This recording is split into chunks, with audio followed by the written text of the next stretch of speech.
guys, Sarah here from Highland Haven Australian Shepherds and Highland Haven Dog Training, and welcome to episode 7 of Dog for Thought. Joining me is my co-host, daughter, and dog trainer extraordinaire, Sophie. Hi, everyone. What's up, Sophie? What's going on in Dogland? Give us an update. Well, Journey's doing great with her two puppies, Bonnie and Clyde. They are nice and fat. They're huge. For only being whatever, 5 days, 6 days now? They are a week old today. We're Okay. recording this. They're 1 week old, and they are roughly the size of a 2-week-old puppy. Which is crazy. So double the size. You know, when we had Twiggy and Cole, I don't remember them being that big. Do you remember them being big like that? No. In fact, I actually went back and looked at that in all of our record keeping, and they were on the bigger side, but nothing like these two monsters. Oh my gosh, it's crazy. But I mean, go I ahead. love the big ones. I always, every single time we have litters, I always drift towards like the really fat ones, and like, because they're so smushy and they're just like, oh, so cute and stuff. So to have two of them, I'm like ecstatic about it. Yeah, you look at them and you wonder, are their legs going to break when they go to try to stand? They look like engorged ticks trying to walk around on the ground. And It's then it's hilarious. when they lay on their sides, they have like this big beer belly that sort of Mhm. it's, oh my gosh, they're just the cutest thing. You know, they are big, as we're saying, but they also seem to be quite hardy. So although developmentally they're not 2 weeks old, they're really hardy for 1 week old puppies, which of course makes it easier for me, makes me more relaxed because I just don't have to worry about them as much. I see us taking out that pig rail and turning off the heating lamp within the next couple of days. So probably a little earlier than we would for other litters.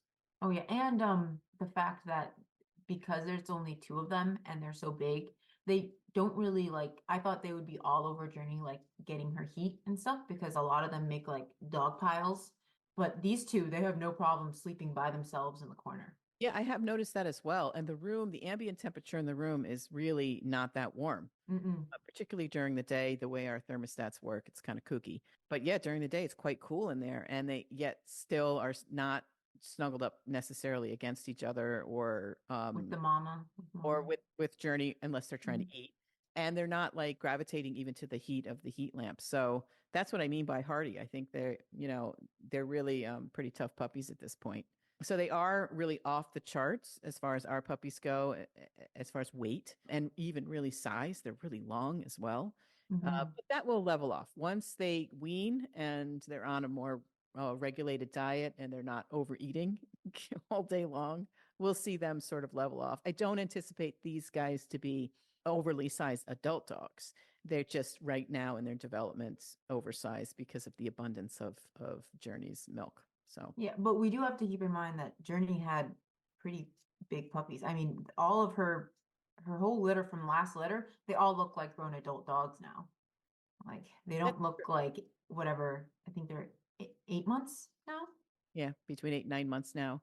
They're not overly sized dogs. They're on the bigger end for Aussies, but not enormous Aussies. No, but like I guess I mean maturity. They look very mature. They didn't go through that weird awkward phase of like 8, 9, 10 months where they're all goofy and their ears are different sizes and their legs are longer than their body. Like they look like beautiful adult dogs. So I can't wait to see when they actually are adult dogs and they have like the I full mean, coat and everything. right. So if this is their awkward phase and they're Hmm. gorgeous already, I'm fascinated to see what they're going to turn out once they're fully grown adults. I agree with you. So in a nutshell, everything's going well with our little micro litter. Well, we should probably get started on the show. No? Yeah, let's go. Okay. So if you've listened to our episodes, you'll likely remember that I have an insatiable curiosity for dog genetics. Well, on a whim, I reached out to the genetics screening company that I use, Paw Print Genetics, and inquired if they do interviews. I really didn't think anything would come of it. So you can imagine my surprise when they not only responded, but agreed to lend us a geneticist for our podcast. So exciting. So Dr. Robert Westra is going to join us and talk about everything dog genetics. Pretty cool, huh? Yeah, let's do it. Excited. So, first, let me introduce him properly and we'll dive right in. Dr. Westra has served as an associate medical director, professional service veterinarian for Neogen since 2020. His position with Neogen Genomics blends a 10-year career as a biologist with 12 years of clinical veterinary medicine. Dr. Westra received his veterinary degree in 2008 from Washington State University, started in general practice, and then transitioned to emergency medicine. Prior to his veterinary work, Dr. Westra spent 10 years as a field biologist working with African tropical fish, Pacific seabirds, and coral reef ecology. He has a passion for science education and helping people understand their pets' medical concerns. Dr. Westra, welcome to Dog for Thought. Thank you for being here. Thank you for having me. You have such an interesting background. I'm so curious, as you started as a field biologist working more in ecology with fish and birds and coral reefs, how did you go from there to veterinary medicine and then ultimately canine genetics at Neogen? So that's a long story. I don't know how long your We got podcast lots is. of time.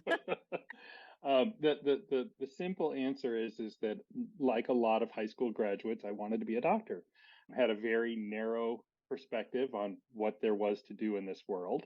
And when I got into college, became very kind of disillusioned with medicine and hard science, and I was really not enjoying my chemistry and my calculus and all my other real rigorous pre-med courses. And so I started to take ecology and natural biology and natural sciences, and wow, oh my gosh, this is so much more fun. And as a result, that became a radical diversion in my career path. And then when you graduate with a degree in ecology, what are you going to do with it? At the time, I thought that, I was like, wow, do I go work for a state agency or a government entity? Or, hey, I could join the Peace Corps. And Okay. that's kind of how things started, is that I joined the Peace Corps in 95, and I was teaching high school biology in a rural secondary school. And then while I was there, being there is half the battle, is just that I found a position in which the United Nations was looking for somebody to do ecological studies at in the Rift Valley Lake system. And I was like, well, I've got to do that. Oh. So for most of my 20s, I didn't care so much about things that typically motivate people. I cared about what the job was and how cool that was to do. And so it was like, oh, you want me to scuba dive for 3 days a week? Yeah, I'll do that. So that's kind of how things started. Well, then as you get older, going outside for 8 to 12 hours at a time suddenly becomes less appealing. And so I was looking for something a little bit more sedentary, let's call it that, even though that's not. And a mentor of mine suggested that I look at going into veterinary medicine and kind of put my feet back on that pathway. And so I became a non-traditional student and went to veterinary school in my 30s. And then I guess the rest is kind of history at that point. Once I graduated, this is kind of an important point here to talk about, is that I had every intention of going back out and doing wildlife medicine. As a veterinarian, given my history, I thought that would be a hand in glove. But then it's funny how life happens. I met a girl. Oh, that happened. Yep. And I kind of decided that, that was kind of a priority or important point of mine. And that actually became kind of influential in my career because she already came to vet school with a PhD in molecular and cellular biology. So she truly is the geneticist. And as a result, like when she finished her education, she was the one that became the medical director for Paw Print Genetics. I went into clinical medicine. We kind of were walking a similar pathway for that period of time in our life, where I was effectively getting educated in genomics over the dinner table. What did you do today? And I would hear all about it and vice versa. And then I was working in the emergency room for a number of years, and a position came open at Paw Print, and she said to me, she's like, I would really like you to consider this because you need a nap. Right. With emergency medicine. Yeah. Correct.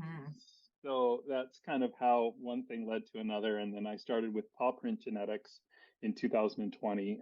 Paw Print was then acquired by Neogen in 2021. And I've been with the company ever since. Gotcha. Gotcha. So where were you located at the time? You're on the East Coast or were you elsewhere in the country at the time? So Paw Print Genetics started in Spokane, Washington back in 2012. My wife started with the company in 2013. I worked as a contract. Basically, they used me to kind of support some of the marketing efforts kind of part-time from that time forward. So they were in Spokane when Neogen acquired us. They had the Spokane laboratory as their companion animal facility. And then in 2000, just this last year in 2023, they decided to fold the companion animal processing into their main facility in Lincoln, Nebraska. Oh, okay. All right. Interesting.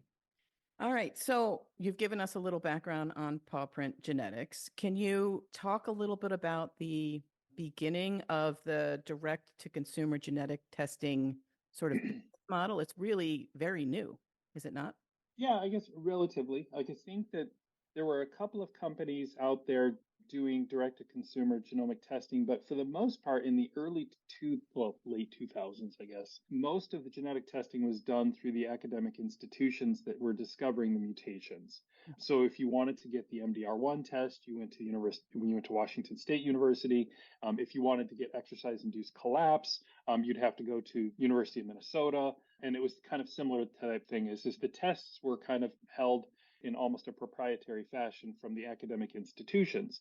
And then Paw Print tried to their disruption or business model was let's become a clearinghouse for these tests because they can be able to offer these tests in the breed specific panels so that you didn't have to go, over here, all these various places. You could just get one test. And that was kind of how they entered the market. Interestingly, Paw Print was started by a human geneticist who was a licensed human medical genetic counselor who had started a human genomics company and then wanted to bring that same level of quality and service from the human side of things, from the medical standard established in the human industry to the canine industry. Because I think before 2012, it really was kind of a little bit of a Wild West situation. Labs were able to offer testing, which they technically weren't qualified to do. There was a lot of very happenstance. And I think one of the things that Paw Print capitalized on was let's raise the standard of genetic testing. And so the idea was they wanted to bring a true diagnostic genetic test to the canine market.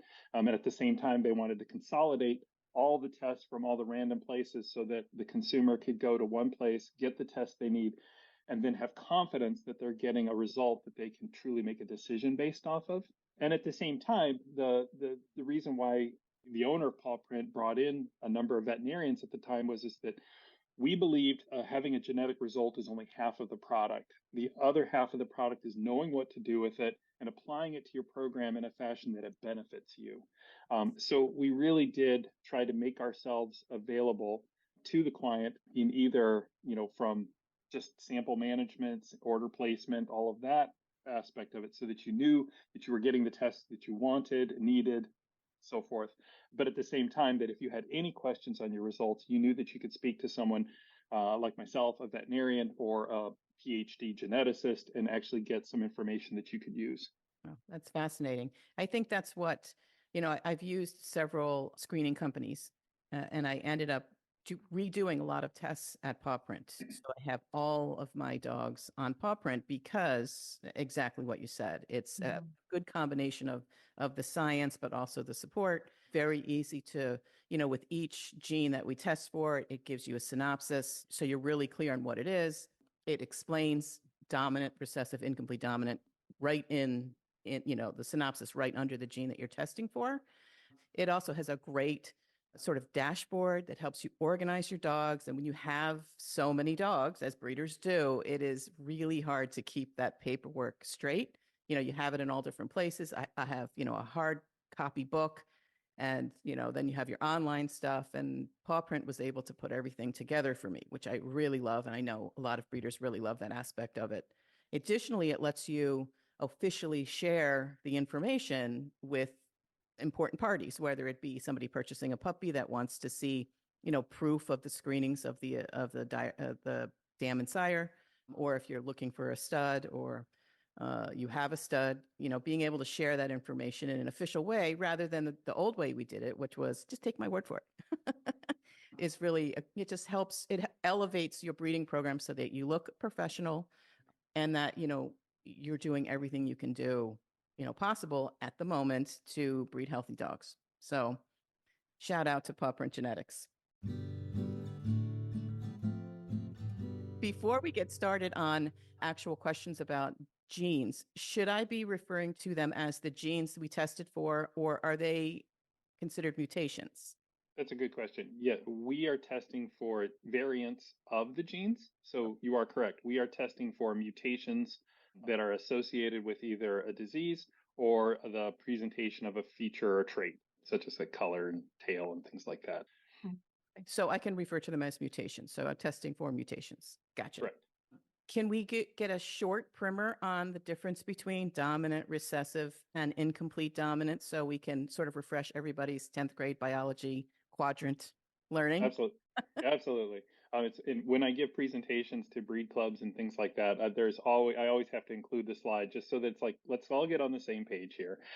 And I always have to remind people that when it comes to inheritance or the passing of genetic material from one generation to the next, you get 50% from the sire and 50% from the dam. That's pretty much the case, only in rare exceptions. So we're thinking about this is that half of it comes from the male, half of it comes from the female. Now, a mutation can either have dominant or recessive inheritance, which means that if it's recessive, it means that the natural or wild type gene will commonly express itself if it's present. If it's dominant, then the mutation will express itself over the natural or wild type. So now here we bring into a little bit of vocabulary. So when an offspring inherits the same gene, whether it's the normal wild type or the mutation from both parents, and so their genotype is what we call homozygous, meaning they have two of the same genes, meaning they inherited either the normal wild type from the parent or the mutation from the parent. If they get that from both parents, then they are considered homozygous. Now, if the mutation is dominant, we'd say they're homozygous dominant. If the mutation is recessive, then they're homozygous recessive. If they inherit one copy of the mutation from one parent and they inherit the normal or wild type from the other parent, then we would describe them as heterozygous, meaning that there are two different alleles that make up the genotype.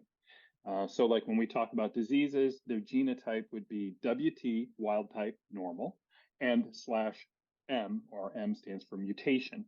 If we're talking about a color or trait, we use capital and lowercase to denote which is dominant. So the capital is dominant and the lowercase is recessive. So when we're talking about the color, the dark pigment or eumelanin, the genotype would be capital E for dark pigment, little e for light pigment, which is pheomelanin. So yeah, that does tend to get. I'm sorry. It is. We No, tend to get into actually, the it weeds on this. explains what the WT is in the results. So that's interesting to me. Maybe not so much to my listeners, but certainly to me, and that's all we care about. So go ahead. But that establishes that when we run a test, your result you're going to get is a genotype, and that genotype is either going to be homozygous, meaning you're going to see two copies of the same allele passed on from the parent. So a normal dog would be WT/WT, which means they inherited the wild type from one parent and the wild type from the other parent. You could see that the result would be heterozygous, which means they inherited the wild type from one parent and the mutation from the other parent. The genotype would be WT/M. And then you finally see a result in which the offspring inherited the mutation from both the male and the female. Then they would be homozygous M/M. And that's now when we start talking about things in terms of clear, carrier, and at risk, that's how this will all kind of fit together. Mm-hmm. So when we talk about at risk or incomplete dominant, whatever, as an Aussie breeder, what comes to my mind is hereditary cataracts, right? HSF4 gene. Can you explain a little bit about that gene? Yeah, it's a pesky one for Aussie breeders. We're really trying to get away from it. Well, there are a few problematic mutations found in a lot of different breeds, and the Aussie, unfortunately, seems to get a couple of them that I deal with on a regular basis. So let's talk about the concept of penetrance. All right, so we've already established that a dog can be either clear, homozygous, wild type. It can be a carrier or have one copy of the mutation. Now, if the mutation is a dominant mutation, which means it expresses itself over the normal, then any dog that inherits that mutation, regardless if they have one copy, and they would be heterozygous, or two copies being homozygous mutant-mutant, that mutation will have an effect, or what we call a deleterious or disease-causing effect on the dog. Now, when we talk about penetrance, is that sometimes we'll see a dog that has the mutation which has been associated with the disease, but we do not see the clinical presentation of the disease.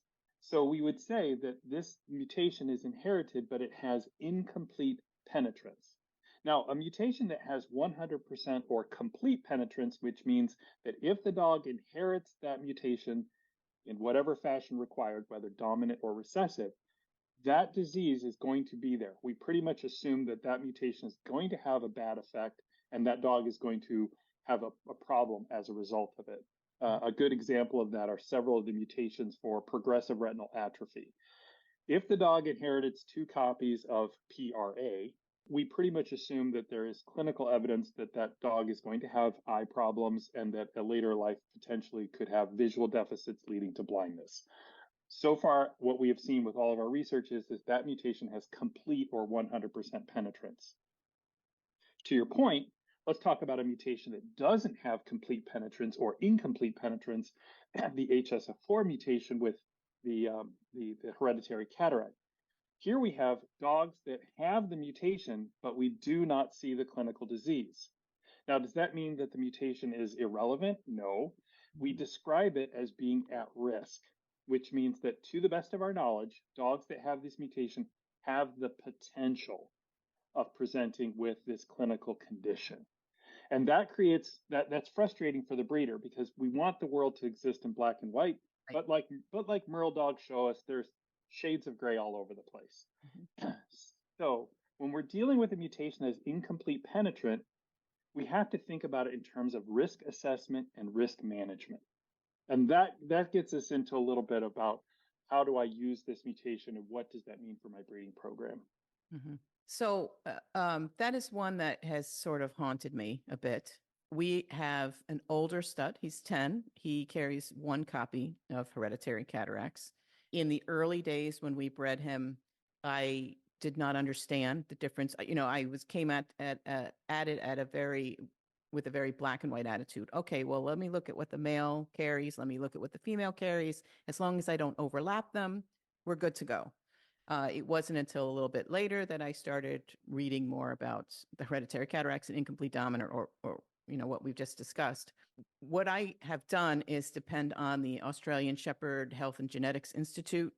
I try to check in with them regularly and make sure that their protocols, particularly for this gene, because this is the one that we're trying to move away from, we're pretty much clear on everything else in our program.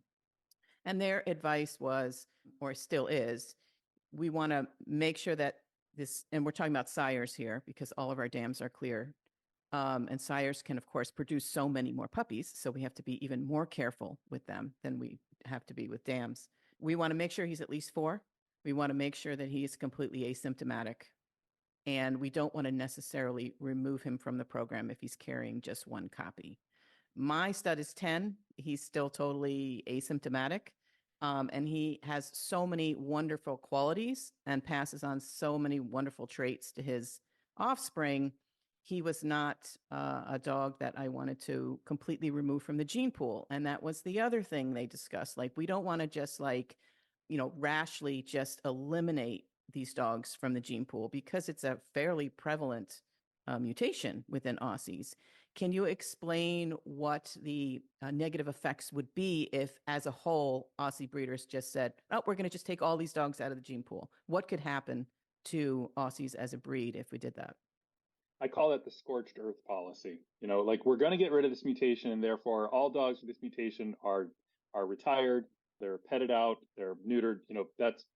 And I tell people, I'm like, it's your program. If that's the perspective that you want to take, that is your right, but you're going to be having challenges. And to your point, if everybody did that, we would see these negative impacts on the breed as a whole.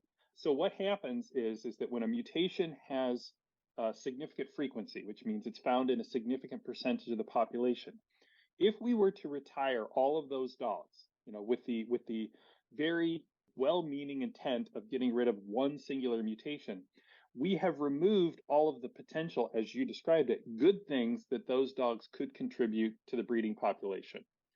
And so we have to be very careful. And it's an overused saying, but unfortunately it fits. We cannot throw the puppy out with the bathwater.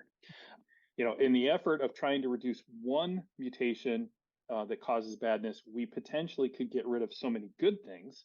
And at the same time, if the frequency of that mutation is high enough, we could create what's called a genetic bottleneck, which means that there's a smaller number of dogs that are free of the mutation, and we would be limiting the breeding pool to that small number. Well, we've effectively gone from a very diverse and broad breeding population to a very narrow and focused breeding population, which means that only their genetic information is going to be passed on, along with any problems or inconsistencies that they may have.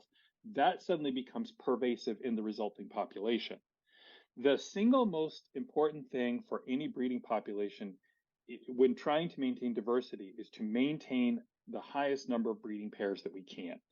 You'll see products out there that tout a genetic diversity score or a genetic diversity breeding tool or something of that nature, and we can talk about those things. But really, what you need to keep in mind is that if we can maintain as many members of a particular breed within an active breeding population, we are going to do so much more to increase genetic diversity, which trends itself towards increasing the genetic health of the dogs. Good. Well, you just made me feel better. So thank you. Well, I mean, it's interesting. Hereditary cataracts is one issue, but the other one that I talk with a lot is chondrodystrophy, and that's the CDDY mutation, which has an associated risk for intervertebral disc disease. That's the one that I hit that a lot of people have some frustration with because the frequency of that mutation is so high in some populations that if we were to go scorched earth, we would literally be limiting our breeding populations down to 10-15% of the dogs out there. And that's just not healthy. And what breeds does that affect? Is that poodles? It does. It is found commonly in the poodle. It is found in the Australian Shepherd as well. It's found in a lot of different breeds, actually.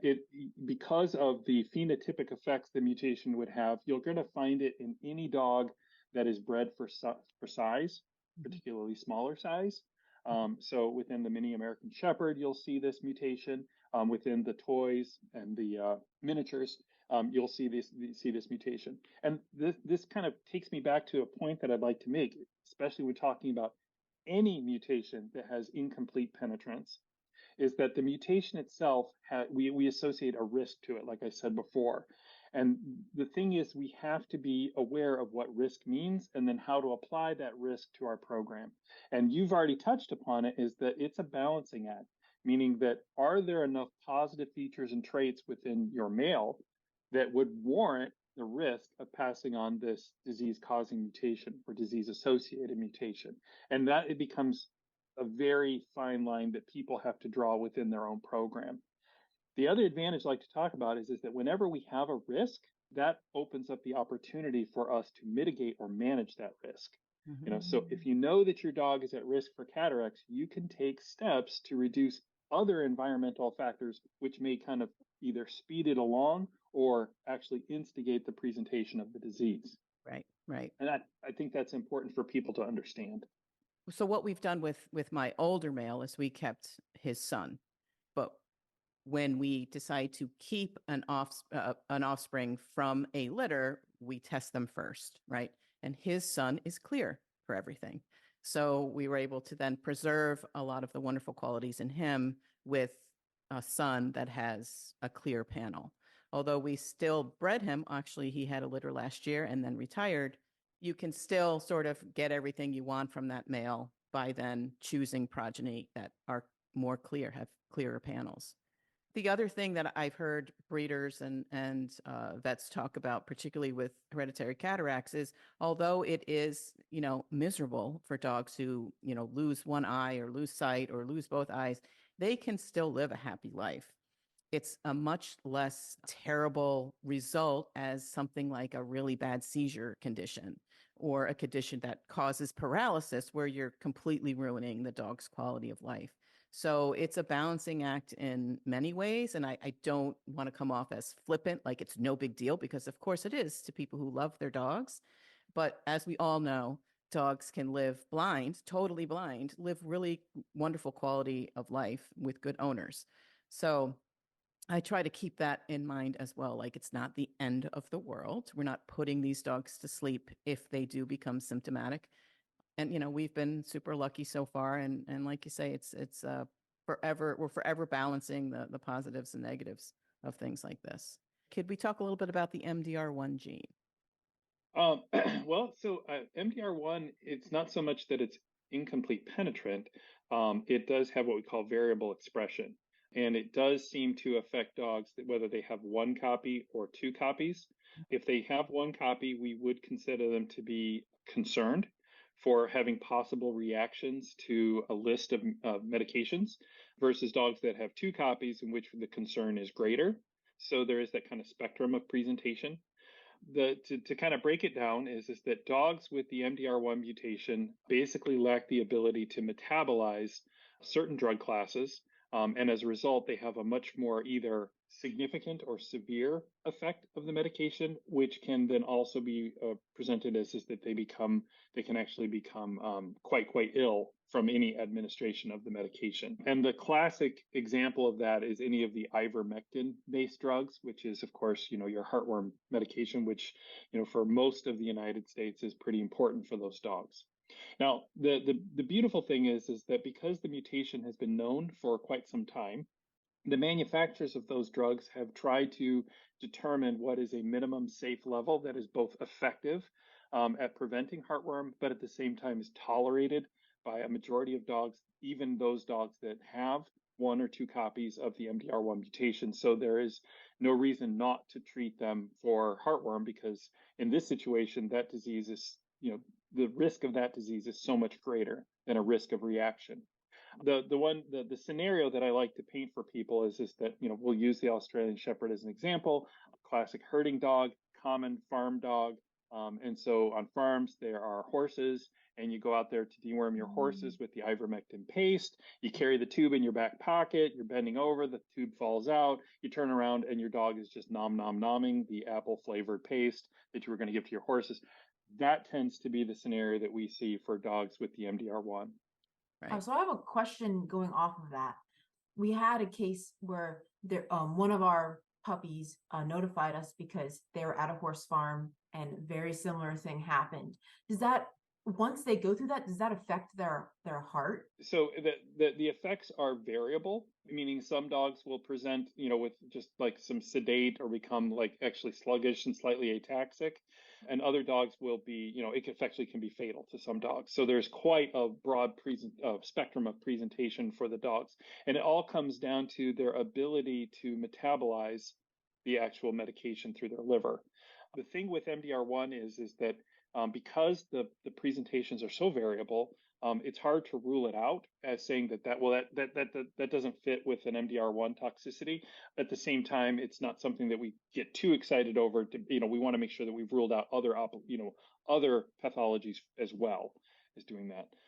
The thing about the MDR1 mutation is that because the effects are so diverse, this is something in which if you are concerned about it, I always recommend that you work with your veterinarian to come up with an appropriate plan or treatment protocol for your individual dog.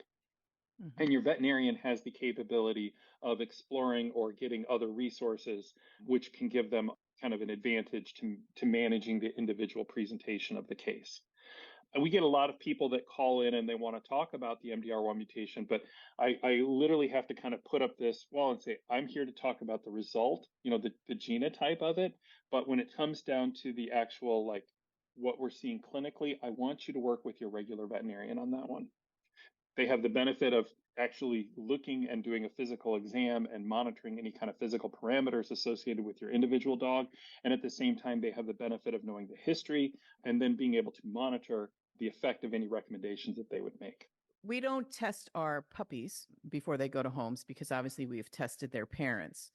And so I can inform my puppy buyers that, the dam carries one copy of the MDR1.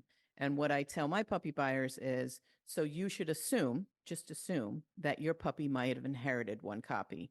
And your first vet visit, just ask your vet to put on the file possible carrier of MDR1 and just talk about that so that they're aware of it and reminded that, oh, yeah, this is an Australian Shepherd. We need to be careful about the drugs that we administer.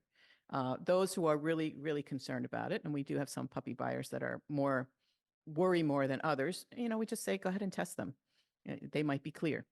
To me, I don't, and you might disagree with this, but I don't think there's anything wrong with the dog. I think what's wrong is the medicine, right?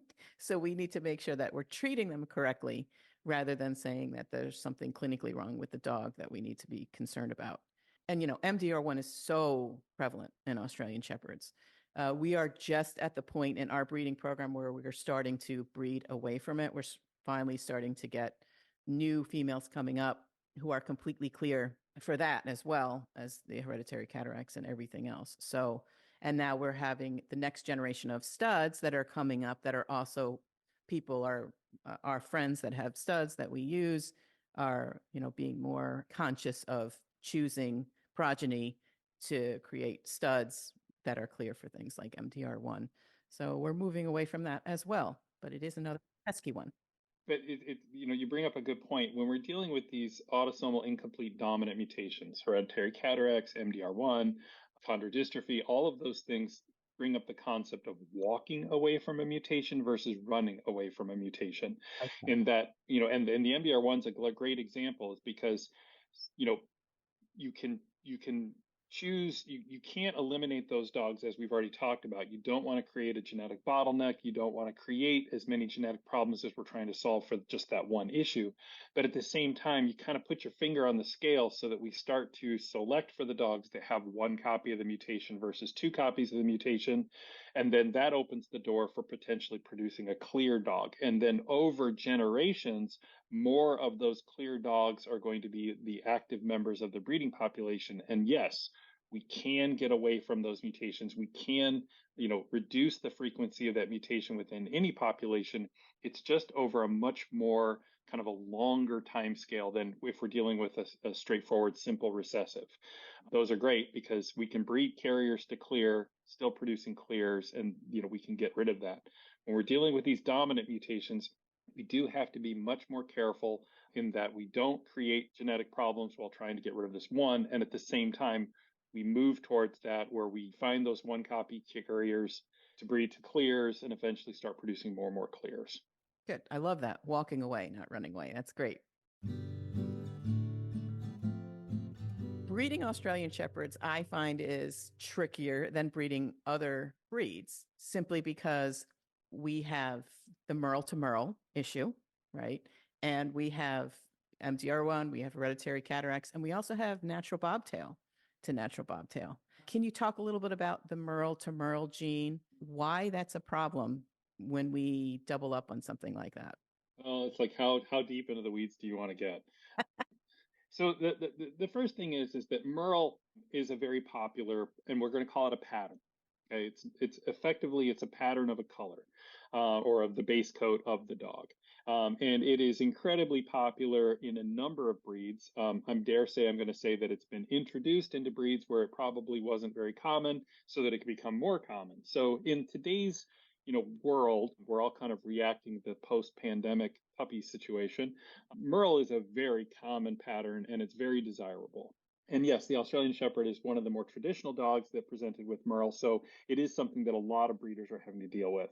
And when we're talking about the science of Merle, the Merle effectively, the Merle gene basically affects the way that, and I got to go there, the cells that produce pigment, they are melanocytes. Okay. Melanocytes have a precursor cell called a melanoblast. All right. And the Merle mutation affects the melanoblasts as they are migrating during embryonic development. And because it stabilizes the color, eumelanin, or the dark pigment, as those cells migrate during embryogenesis, that's what creates that very diverse pattern that you will see with Merle dogs.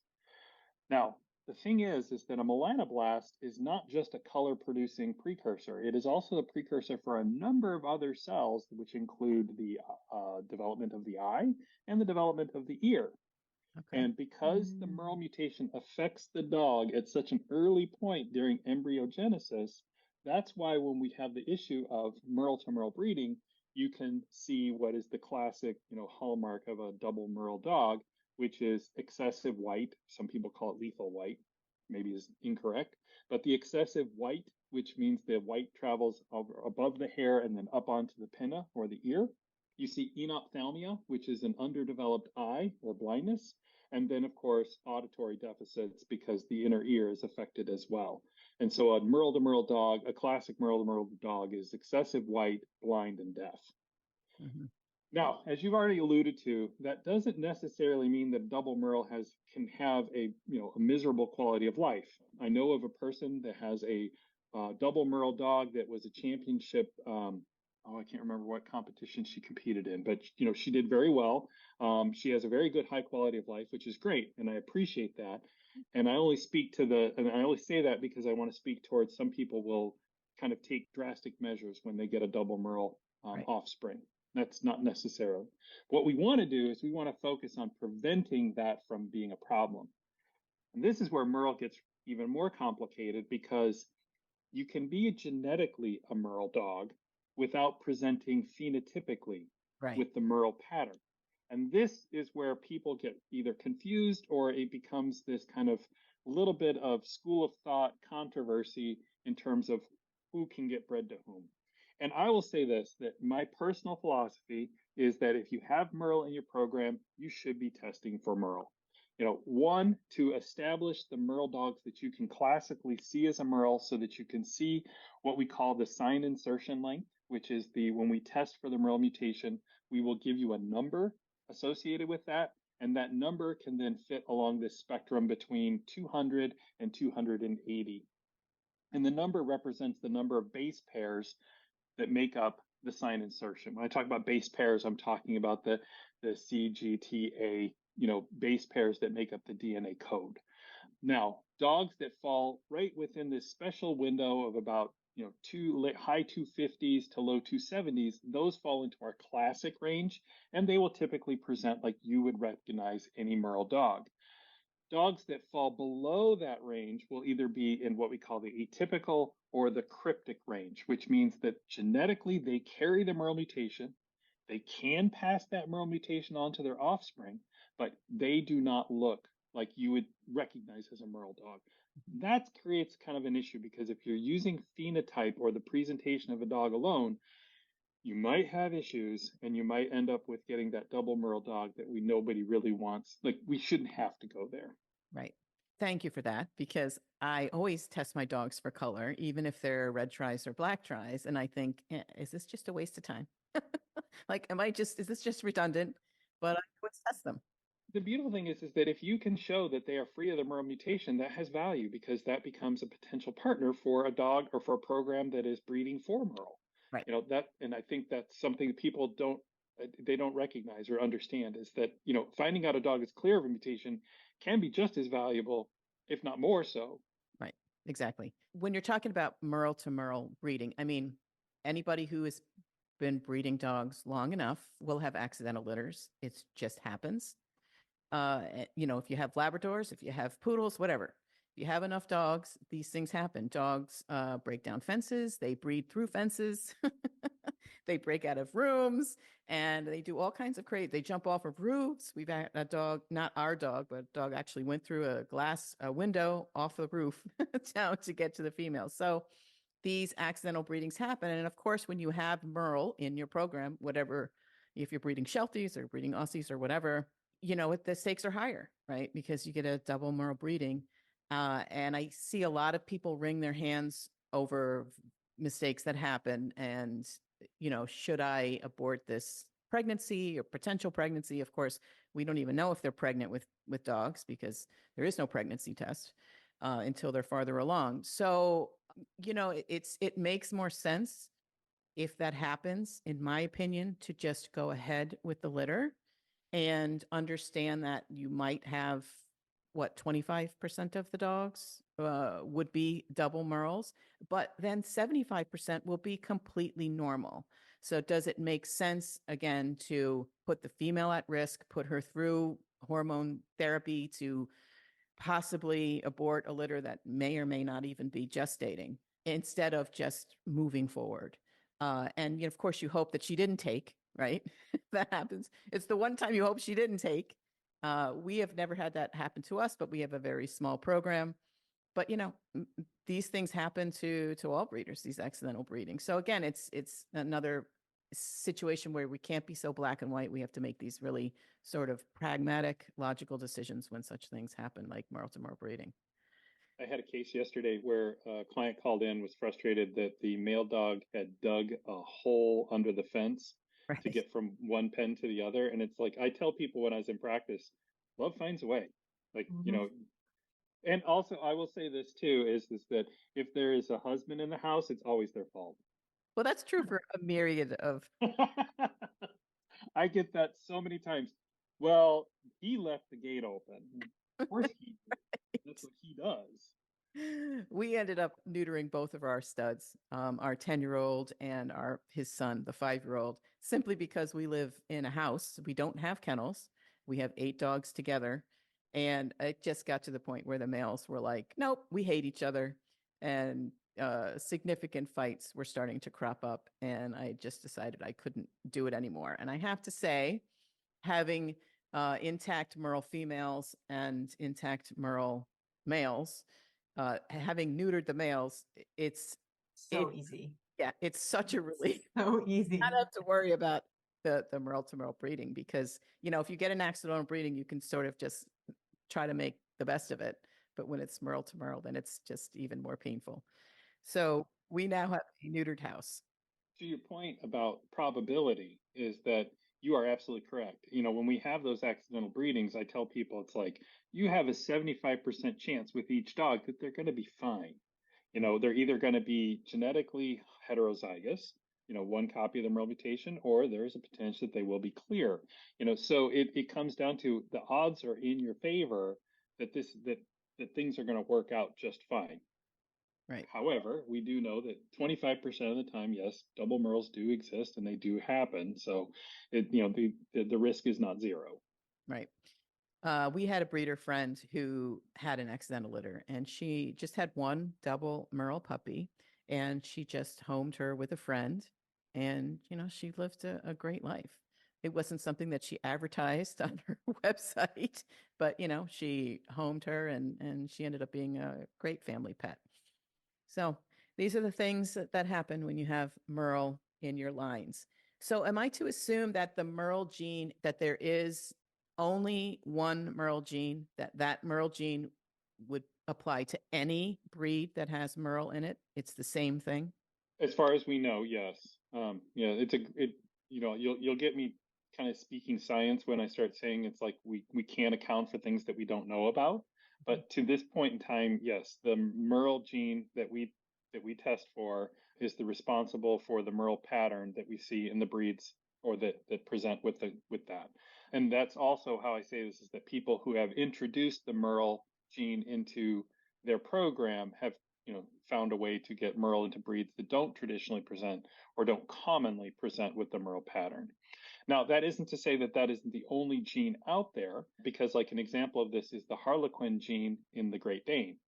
The Harlequin gene is actually a modifier of the merle gene, in which to get a Harlequin Great Dane, you have to carry both the Harlequin gene and the merle gene to see that classic Harlequin Great Dane pattern. So there are other genetics involved even when it comes to something that we understand to a relatively large degree. And this brings up the concept of gene expression. And this kind of also ties in too with why some mutations have incomplete penetrance, in that there are genes that we have not either discovered or don't recognize at this time that control if those mutations are actually going to express and to what degree they're going to express. And that's where we get sometimes these mutations that have that variable presentation or incomplete penetration. And that's why it's like we can say the dog is at risk because we have found the mutation associated with the condition, but we can't test for the mutations that, or the genes that actually control whether or not that gene is going to become a problem. So keeping with the same difficulties in breeding Aussies, we have the merle, double merle, and then we have the natural bobtail. Can you speak to the natural bobtail? So natural bobtail, it's found in a number. I think the paper that I was looking at showed it in to be about 17 different breeds. Really? Is consistently the producer of the shortened tail. It has what we call it's autosomal dominant. Dogs that inherit two copies of them, it's considered to be embryonic lethal, which means that if you breed a natural bobtail to another natural bobtail, what's going to happen is that a certain percentage of the litter may not survive to term. And so the way we describe it is that you are looking at producing you will have potentially smaller litter sizes if you breed natural bobtail to natural bobtail. The frustrating thing about natural bobtail is that variable expression, in that some dogs will just have the little stub. Great, pretty easy to see, but other dogs could have a longer presentation and yet still carry the mutation associated with the MBT, creating a situation where if you just go by phenotype alone, meaning I'm just going to look at that and like, yeah, that dog has a tail, I'm not concerned about it, you could inadvertently be breeding a natural bobtail to a natural bobtail. Again, that kind of fits into the same scenario. The interesting thing is that of all the breeds of dog that present with a shortened tail, they were only able to find it in that 17, which means there are other genes out there that can cause a shortened tail in a dog that do not come from that T gene mutation that we test for. So as I say, is that it is the pretty consistent cause of a shortened tail, but it is not the only genetic cause of a shortened tail. Interesting. Okay. When we got this particularly small litter, I went back to my paperwork and make sure. But yes, the dam had been tested for NBT and she is a full tail. We purchased her, so she was not bred here. When they're bred here, we mark the paperwork immediately when they're born. And we look for the tapering off and a little white tip. That's a full tail.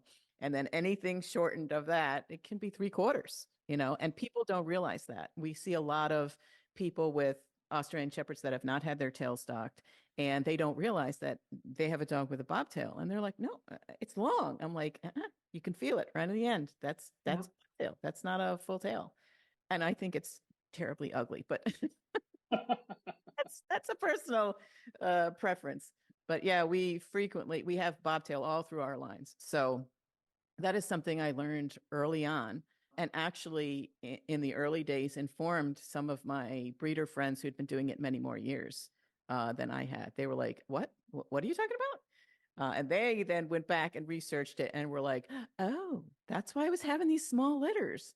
So, I ended up starting really breeding when all of this access to genetic testing was just coming about. So I cut my teeth on using science right from the beginning, where a lot of these breeders who have been breeding and have way more experience than me, were really reluctant to come around to it, or took a little bit longer to come around to that.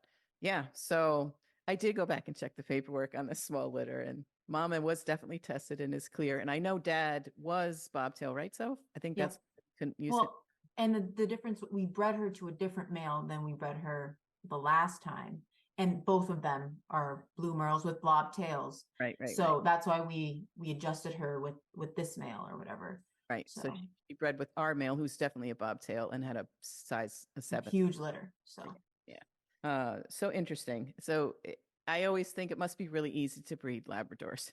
You don't have to worry about natural bobtails and merles, but they have a pretty large panel of mutations. Yes. Yeah, I was gonna say that, you say that and I was like, ooh, I don't know about that. The thing is, and this kind of comes up is that why do some dogs have so many mutations in their panel versus, other dogs will have two? And it doesn't come down to that those dogs with the smaller panels are genetic healthier. It's just that they have not been as examined to the extent. I mean, the Labrador being, a perennial popular dog has been used in a lot of research. And, so as such, they have discovered a lot of disease causing mutations associated with them. The same thing is true with the Australian Shepherd. And because there's so much energy put into the genetics behind certain breeds, and you'd already mentioned Ashkie before, is that the ability to discern or to discover the mutations in these breeds becomes much more facilitated. With Labradors, I think the big thing for them right now is copper toxicosis. kind of on the veterinary side, it's been a long held maxim that, middle to older age female Labradors were prone to this condition caused by copper, which would cause liver disease and effectively can be fatal. And then we discovered mutations that showed the dogs to be predisposed. But again, they are incomplete dominant. So the thing is that, and the frequency of the mutation within the breed is so high that people are left running around going, hey, my dog just tested positive for copper toxicosis. What am I supposed to do? And we have the same conversation associated with it. And then what I always tell people is copper disease is caused by copper, not the mutation. The mutation just predisposes the dog. So it opens this door for mitigating or managing that risk through diet and lifestyle, which I try to, give people that glimmer of hope that it's like, listen, this is fine. We just manage it. So it's like really like MDR1, managing the exposure to what might cause disease or. That's an apt analogy. Yep. Oh, interesting. Yep. Fascinating. All right, so let's go back for 1 second. You said Labradors and Australian Shepherds, they have these big panels. I guess, is it because those were original dogs that people started to do genetic testing on because they were available? Or is it the breed group, the breed club that is putting a lot of money and finances towards getting stuff researched? The answer is yes. It has to do with there are multiple issues that result in that. And one is that, the classic way of determining or discovering a disease causing mutation is that there's a clinical presentation. The veterinarian that's working with the case recognizes that this is likely a genetic issue. Samples get collected, the researchers take over, and they are able to process it to the point where they discover that this mutation applies to a certain percentage of the population, and boom, we have a new mutation out there. And that's understandably oversimplified. So when you have a large population of any breed of dog, the ability to detect those or to diagnose those conditions is greater. At the same time, when you have very focused, energized, and motivated breed clubs, there is a lot of energy put into that and a lot of resources put towards that, which allows or facilitates the discovery and management of those. So that plays into it. I think there is a considerable effort right now in the Australian Shepherd communities to look for the underlying causes of epilepsy, because it's a condition that affects the breed. It's very frustrating in that we don't have a single disease-causing mutation associated with that. And there is a lot of energy and resources being put towards determining that. And anytime that happens, there's typically like, well, we didn't find that, but we found this, this, and this. And so that's where it comes down to. So I would say that it's a collection of all of those factors as to why. And in today's day and age, I'm curious to see what that's going to do for something like the French Bulldog, because it's so popular in today's. And oh Lord, any dog that needs as much help medical help as it possibly can, I'm like, oh gosh, please step up. Stop fighting within each other, and let's all start to work towards reducing some of the medical concerns that affect that dog. And so that's kind of where I think that, one of the reasons why you'll see panels be considerably larger for things like the Australian Shepherd, the Labrador, the Poodle, the Dachshund, things like that. Does the French Bulldog have a large panel at this point? Not large enough. I don't think we don't know nearly enough about the dog, but we all recognize that there are certain genetic challenges that dog faces. And depending upon how, where you want to go, we can talk about the polygenetic conditions that affect dogs. Polygenetic meaning that we know that more than one gene affects or results in the presentation. Classic example is hip dysplasia. Mm-hmm. Anything to do with the musculoskeletal system is controlled by multiple parts of the genome. And so it's not going to be one singular mutation that if your dog has this, it's at risk for hip dysplasia. It's going to be a conglomerate of this, this, this, this, and this. And when we talk about the French Bulldog, the thing that comes to mind is the brachiocephalic obstructive airway syndrome, BOS. Because we're talking about the construction of the face, the construction of the nares, the construction of the palate, construction of the trachea, like all of those things play into the overall presentation of that obstructive airway condition, which by nature is polygenetic. And that kind of brings up where I want to see genetic testing go is that, when we start to be able to detect mutations that that kind of have these kind of diverse presentations that potentially we can start to develop tests that will help people to reduce the presentation of those polygenetic conditions. So do you think that there's hope for finding a gene for hip dysplasia? The answer is absolute yes, there's hope. I would say that as our technology improves and our ability to assess regions of the genome becomes greater and more accurate, we will be able to develop. I think the first thing that's going to come out will be a risk assessment, which, as we talked about, is going to be frustrating to breeders.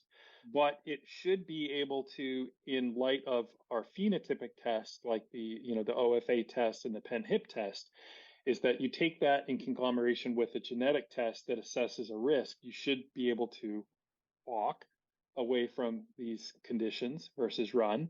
And I think over time, our ability to discern how the genome affects a condition like that becomes greater, then yeah, I have a lot of confidence. And maybe it's naive on my part, but I have a lot of confidence that someday we will be able to test dogs and reduce the frequency of hip dysplasia in any population. Yeah, that would be amazing for so many breeds. Incredible. And I think that's the direction that a lot of research is going now because, like I said, technology has improved quite a bit in the last 10 years, 15 years. And as such, our ability to discover more is greater. And they're looking at things like cranial cruciate injury. We're looking at intervertebral disc disease with greater degree, hip dysplasia, and these are all what we used to just call polygenetic, and therefore we're never going to understand them. Now we're starting to get a little bit more insight with each publication. Oh, fascinating. There were a couple of genes that I have heard of that I find really interesting. One of them, going back to Labradors, is the overeating gene or the obesity gene or POMC. Yeah, POMC. Can you talk a little bit about that? I just find that one fascinating. I think it's one of those things where it's discovered, and I'll be honest with you, I've only read about it in both. I went to the white papers to look into it a little bit further a couple months ago. I think that the mutation has value, but I guess my concern is that it's overinterpreted because again, overeating is something that, there's a lot of different factors involved: training, behavior, diet, what you're feeding your dog. Like if I walk to the refrigerator, I have two little shadows that are going to follow me there because they're conditioned to know that dad gives snacks. I mean, Right. That's just what I do. But when it comes to that gene, I think there's a lot of potential there in light of other mutations that we've discovered to really maybe get a handle on a polygenetic condition like obesity. Mm-hmm. Do you know if that was discovered accidentally or did they actually go looking for it? I don't know. I can't answer that question. I do know that they have looked at it specifically, and that studies have followed the initial presentation of that to look at it closer, to validate it. And basically, people have wanted to make sure that what they originally found is true. And it seems like the follow-up papers confirm that gene has significance when it comes to behaviors that tend towards obesity. Mm-hmm. Interesting. The other gene I was interested in is the quote aggression gene. I think it's the A22 in Malinois. That one has been quite controversial. Do you know anything about that one? Not in that one specifically. I am familiar with other genes that have been associated with behavior, and I think we're setting ourselves up for, either misinterpreting or overinterpreting when it comes to the genetics of behavior. I mean, behavior is so complicated and has so many other variables outside of genetics. I guess I would like to think of it as is that, sure, genetics are definitely going to play a role in it, but I don't know if making any kind of active steps towards breeding for or away from it is really the right direction to go at this time.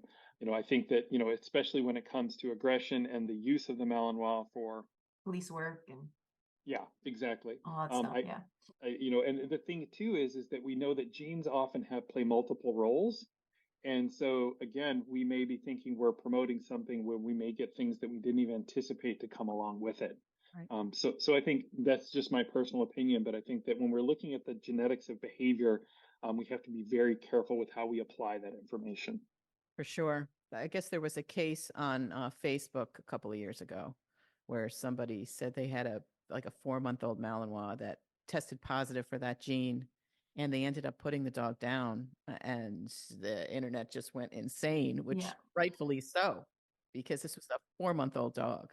And it was her first ever Malinois. So I'm like, you're not going to know how that behavior evolves. It's 4 months old. You've never had a Malinois before. The behavior that he's showing is probably typical for the Malinois breed.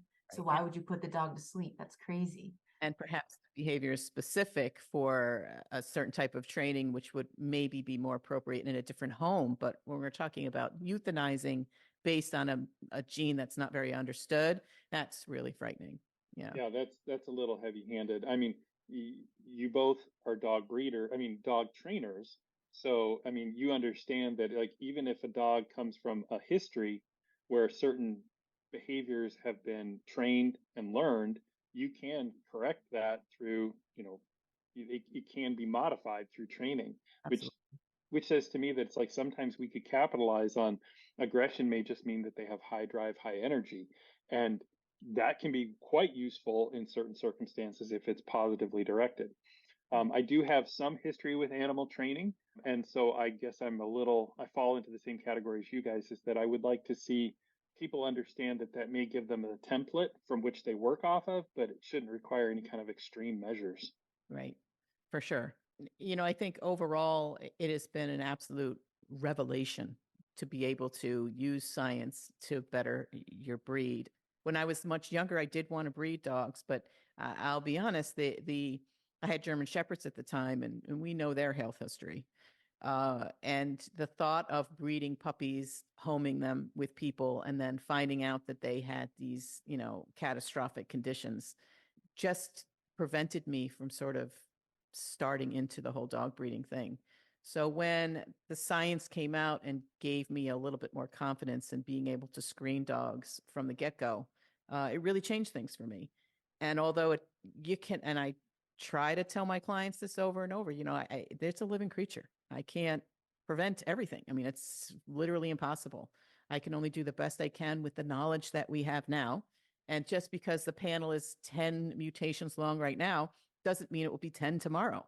We might discover something else and have to begin the process of walking away from that mutation. The only thing you can do as an ethical breeder is to keep your finger on the pulse of what's happening, and try to make logical, pragmatic decisions when these things arise. Yep. I think I try to say those very points in many of my presentations. And I also make the comment is that when you think of the genome, think of it as the biggest library that you've ever encountered, stacks and stacks, rooms and rooms of books. And we know about a magazine's worth, Right. so it's one of those things where every day we may crack a new book, which means we're going to learn more, we're going to be able to do more, but it's going to be a process. And so exactly what you said. You, as the breeder, you make the best decision based upon the information that you have at the time, with your own set of priorities and, objectives. And that's what you got to do. And particularly when these things happen later in life, that is really Oh, even more frustrating, because by the time they happen, your dam has already been retired, and you're like, well, how am I supposed to walk away from that one? correct. Yeah. In any of the late onset conditions are of particular concern and difficulty because they don't affect the dog early, they aren't easily identified, and like with degenerative myelopathy, incomplete penetrant, which means even though the dog has two copies of the disease-causing mutation, we don't know what that means for the dog as it gets older. There's a group out there that's really, they're very proactive about breeding away from degenerative myelopathy, and I'm certainly for that. Like, let's get away from it. But because it is a late onset condition with incomplete penetrance, it's very frustrating. It's very difficult to make, hard decisions because of that. True, true. Well, this has been a fascinating discussion. Don't you agree, Soph? Oh yeah, I've been very much so enjoyed it. Like, my head is spinning. Is there anything we didn't cover, Dr. Westra, that you think we should talk about before we wind it up? No, I mean, I guess I got my little flags to wave, so I really appreciate that. I do like talking about risk assessment. I think that's the future of genomics, and so I really want people to understand, that it's nuances. It's not all black and white, and that I'm happy to see people who are, you guys have definitely, embraced that, and that's very encouraging. And at the same time, when we started this conversation, one of the advantages to genetic testing is to distinguish yourself as a breeder, as to somebody who cares about the breed and its future. And so I think it's an important point to make. Yeah, and for sure, when you're talking about breeding highly intelligent, sensitive dogs like Australian Shepherds that can be quite reserved with strangers, if you go too much on the sciencey side, you are then forgetting the quality of life of these dogs if you are not putting front and center temperament. Temperament is so important for all breeds, but particularly breeds who are naturally reserved with strangers. And if you're not putting that front and center and making a lovely pet, I think you're not putting out into the world the dogs that you want to represent you. So that's really where my eye is, and then we blend in the science to try to move forward in a responsible way, but also in a way that produces lovely pets, which is what we're out there for. When you think about it, the Australian Shepherd is a perfect example of a dog that went from the barnyard to the backyard and is now in the bedroom, with 56% of people sleeping with a dog in the bedroom with them. So temperament has got to be something that you absolutely have to take into effect, just in the sense that, I see this a lot. A family lives in an apartment, and they get an Australian Shepherd. You're just left with, Mm-hmm. not the decision I would have made, but we're going to work with it. So, dogs have definitely taken up a very central position in our lives, and it's important that I think that people understand that breeding for other priorities, such as whether the dog is pretty, whether the dog is unique, whether the dog is has something special about it, that's fine and all. But I always tell people, like, let's start with the healthiest dog we can. Let's put the objective of producing the healthiest dog we can, and at the same time, to your point, temperament and producing the best, what will potentially become a family member. And represent me well in the world. That's always my goal. If I'm producing high drive dogs that are inappropriate in an average home, they're not going to represent my breeding program well. They're going to be nuts. So we've had a long journey here, and it's ever evolving, which is part of why we love dog training. You are ever evolving. If you're a dog trainer who says you know everything, you are not much of a dog trainer, because the science in dog training is continuing to evolve.